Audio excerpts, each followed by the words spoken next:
என் பேர் முகமத் நிஷா. நான் வந்து ஒரு இஸ்லாமிய சமூகத்திலேருந்து தான் வந்திருக்கிறேன். நான் பிபிஏ படிச்சிருக்கிறேன். நான் வந்து ஒரு ஹிந்து பையனை வந்து லவ் மேரேஜ் பண்ணிக்கிட்டேன்.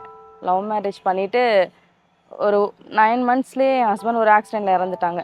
அப்போ வந்து எங்கள் பாப்பா வந்து ஒரு 59 டேஸ் வயிற்றுக்குள்ளே ப்ரெக்னெண்ட்டாக இருக்கிறப்பே இறந்துட்டாங்க.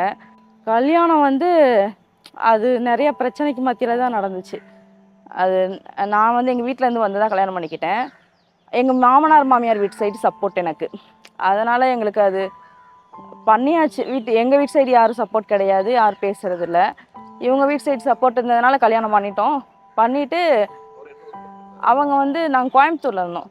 கோயம்புத்தூரில் ஒரு ப்ரைவேட் கம்பெனியில் தான் ஒர்க் பண்ணிகிட்டு இருந்தாங்க. அப்புறம் ஒரு ஃபங்க்ஷனுக்காக இங்கே வந்திருந்தோம். எங்கள் கொழுந்தனோட கல்யாணத்துக்கு வந்திருந்தப்போ தான் ஒரு ஆக்சிடெண்ட் ஆகிடுச்சு. ஆக்சிடெண்ட் ஆகி அப்புறம் இங்கேயே அத்தை மாமா கூடயே இருந்துட்டேன்.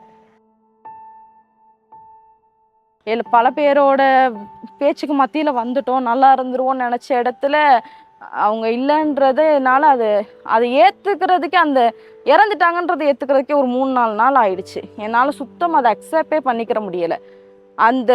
அதுலேருந்து வெளியில் வர்றதுக்கே பாப்பா பிறந்து பாப்பா அந்த நடக்கிறது இது பண்ணுறதெல்லாம் பார்க்குற ஸ்டேஜில் தான் வந்து எனக்கு ஓகே, சரி இப்படியே இருந்தோன்னா சரிப்படாது, அடுத்து என்னன்றதை மூவ் பண்ணணுன்ற மாதிரி மூவ் பண்ண ஆரம்பித்தேன்.